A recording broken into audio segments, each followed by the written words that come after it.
Uy, photobomber. May baliw dun sa kaliwa ko. Uy. May baliw sa pinakakaliwa ko. Ha? May baliw sa pinakakaliwa ko.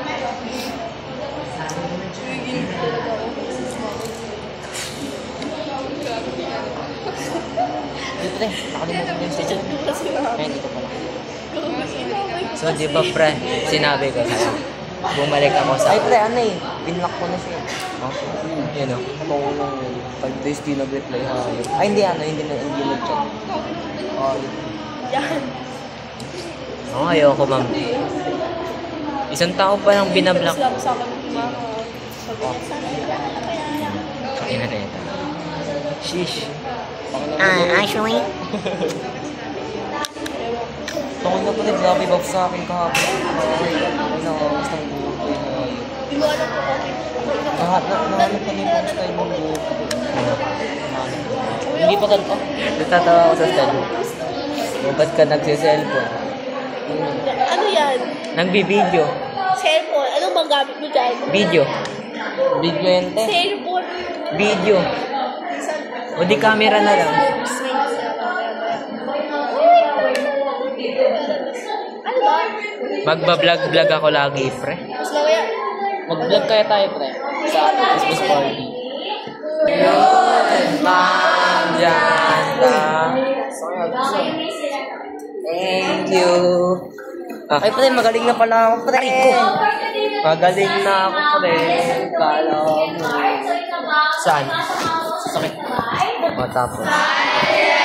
Teacher of court performing and visual art in China, Japan, and Korea. Okay po. So, in this lesson, so you're going to explore the silent.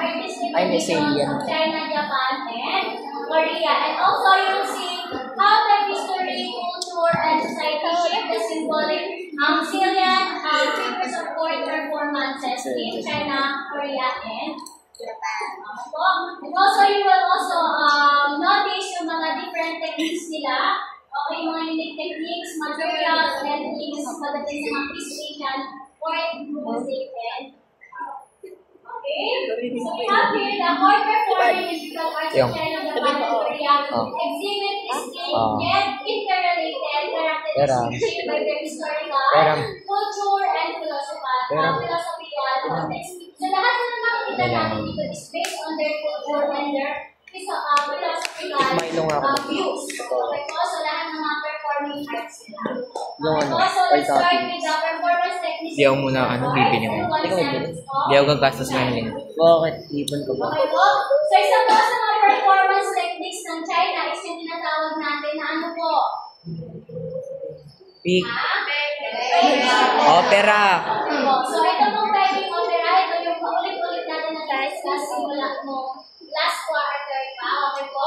So, about their performance na tinatawag nila ng Peking opera. So, sabi nila, it is a mix of music and dance and acrobatics. And also, they have their colorful costumes and stylized to make and also make sila mga face.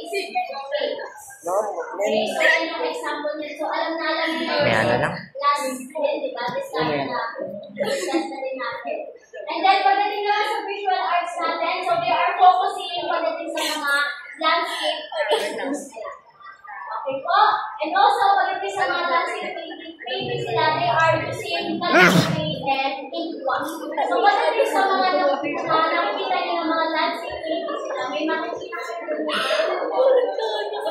kayo doon na may mga calligraphy or may mga sulat. Okay po? Like yung mga pamay-pay nila. Isip ako ng joke. Huwag mo takbo ka na rin. So, yun yung mga Pilipino. pasok yun pagdating May ChatGPT ako. Ginawa mo? Hindi pa. Ako ginawa. Pakopya. Ilan nilagay mo? Ilan nilagay mo? Dalawa. Pakopya dalawa. So, ito yung example. Isa lang pala. Nag-chill na. Okay? So, ito yung pinaka-landscape painting sila na Ini-ay mo. yung film and one ng kanilang painting. And this one, ito nang nakikita niyo dito, ito yung tinatawag natin na calligraphy. Okay po? So, para na sa trivia, ang calligraphy po, extracts po sa bansa China.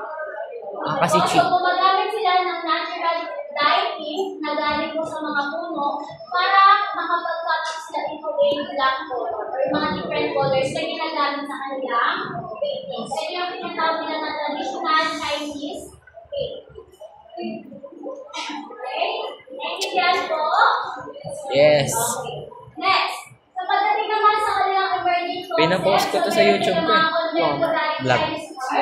That brings us to modern ideas and Ginagamit ko pampanood ko ng mga old ideas that is showing their Chinese lang pa sa opinion ng iba. okay?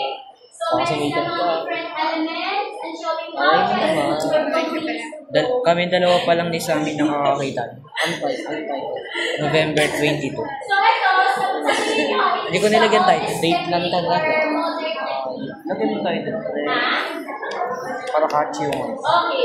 So this one, ito for example, ang mga tinatawag nila na oldest technique. Kasi ang ginagamit lang nila dito is as in black color. Kung nakikita nyo, very minimal lang yung ginagamit nila ng mga color or mga different types of mixture ng colors. But in modern day, mas nakikita natin lang sa usapan. Pagdating sa modern techniques nila, gumagamit na sila ng mga acrylic paint. Okay po? And then gumagamit na sila ng mga tawag dito? Pera. Ano naman ginagamit eh? Ba't naka ano? Kasi gumagamit na sila ng mga different strokes. Dati kasi yung strokes nila as in yung mga titik lang na maninitis. But nowadays, gumagamit na sila ng mga strokes na ginagamit ko ng modern. Okay? Next. Let's move on naman sa Japan. Ang itim mo sobra dito, friends. Yun na yan.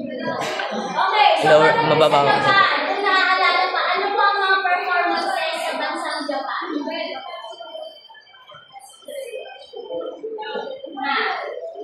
Ano po yung mga performances pagdating sa bansang Japan?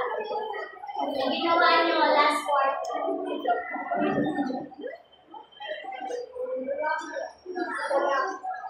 Let me stop you right there. Hayop. Ano naman sila?